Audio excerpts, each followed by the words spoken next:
Good morning everyone, welcome to random stuff study. हम लोगों ने कल पढ़ लिया था स्मॉल इंटेस्टाइन की पार्ट्स तक हम लोगों ने देख लिया था। हमने सबसे पहले स्टार्टिंग माउथ से की थी। माउथ के अंदर हम लोगों ने देखा था कि तीन टाइप की स्ट्रक्चर हम लोगों ने देखी थी। एक तो दांत होते हैं, नेक्स्ट जीभ जिसको हम टंग बोलते हैं, ठीक है। इसके अलावा हम लोगों ने लार ग्रंथि के बारे में देखा था कि ये तीन चीज माउथ के अंदर प्रेजेंट होती है। थोड़ा और आगे बढ़े थे हम लोग, तब हम लोगों ने क्या देखा था भाई, हम लोगों ने ये देखा था कि माउथ के बाद में हमारा जो पार्ट है वो फेरिंग्स आता है। फेरिंग्स के अंदर कुछ नहीं, एक हम बोल सकते हैं फ्लैप टाइप में, एक बाउल टाइप में एक हॉलो एक स्ट्रक्चर होती है जिसको हम लोगों ने फेरिंग्स कहा था या ग्रशनी कहा था। देन आफ्टर हमारी ग्रशिका आती है जिसको हम लोगों ने ईसोफेगस बोला था। देन आफ्टर हम लोगों ने स्टमक के बारे में पढ़ा था कि स्टमक के भी तीन पार्ट होते हैं, फर्स्टली जठरान आगम क्षेत्र, फिर हम लोगों ने फंडस देखा था। देन आफ्टर हमारा फंडस और फाइलोरिक था।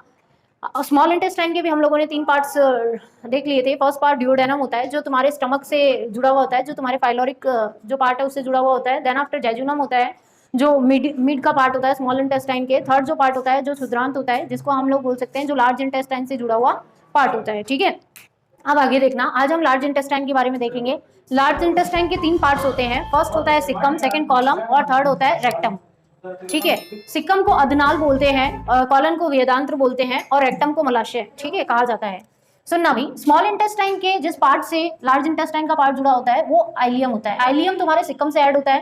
देन आफ्टर कॉलम से जुड़ता है। कॉलम के चार पार्ट होते हैं, असेंडिंग, डिसेंडिंग और ट्रांसफर और सिग्मोइड, ठीक है। आरोही, अनुप्रस्थ, अवरोही और सिग्माकार, ये चार पार्ट किसके होते हैं? कॉलन के होते हैं। लास्ट जो पार्ट होता है उसको रेक्टम कहते हैं। आप लोगों ने देखा होगा ये वाला भाग जब नीचे आता है लार्ज इंटेस्टाइन के, इधर ये कॉइल्ड होता हुआ, तो हम लोगों ने लास्ट में इसके यहाँ पे रेक्टम बनाया था जिसको हम लोगों ने क्या कहा है? मलाशय कहा है। रेक्टम में हम लोग जितना भी हम बोल सकते हैं अनडाइजेस्ट जो फूड होता है, जो डाइजेस्ट नहीं होता है, अनडाइजेस्ट फूड क्या होता है? कलेक्ट होता है। जो अपचित भोजन है वो आपका रेक्टम के अंदर जाकर के कलेक्ट हो जाता है।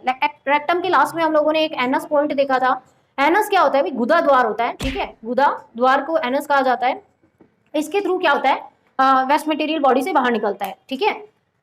एनस का जो हम बोल सकते हैं एनस जो पॉइंट है वो हमेशा क्लोज रहता है। जब इसको ऊपर से ऑर्डर मिलता है, जब हमारा सेंट्रल नर्व सिस्टम इसको ऑर्डर देता है कि तुम बॉडी से अनडाइजेस्ट फूड को बाहर निकालो, तभी ये ओपन होता है। और ये हमारी बॉडी के लिए बेटर भी है। अगर ये इसको सेंट्रल नर्व सिस्टम, अगर जो आपका सेंटर है माइंड का, वो अगर इसको ऑर्डर नहीं देता तो ये हमेशा ओपन रहता, तो और हमारी बॉडी में थोड़ा भी अनडाइजेस्ट वेस्ट बनता और हम उसे हर जगह डेफिकेट करते निकालते रहते, तो ये शायद हमारे लिए थोड़ा खराब होता।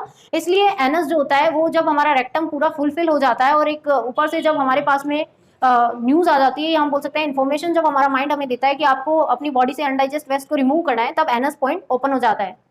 नेक्स्ट, आप लोगों ने ये देखा था स्टार्टिंग में कि 7 पार्ट थे, तो 7 पार्ट के बारे में हमने 1 बाय 1 देख लिया। माउथ के बारे में हम लोगों ने पढ़ लिया, फेरिंग्स के बारे में हम लोगों ने पढ़ लिया, ईसोफेगस के बारे में हम लोगों ने पढ़ लिया, स्टमक आमाशय के बारे में हम लोगों ने पढ़ लिया, फिर स्मॉल इंटेस्टाइन के बारे में हम लोगों ने देख लिया और लार्ज इंटेस्टाइन के बारे में हम लोगों ने अभी अभी देखा है कि लार्ज इंटेस्टाइन 3 पार्ट्स में डिवाइड होता है, सिकम, कॉलन और रेक्टम।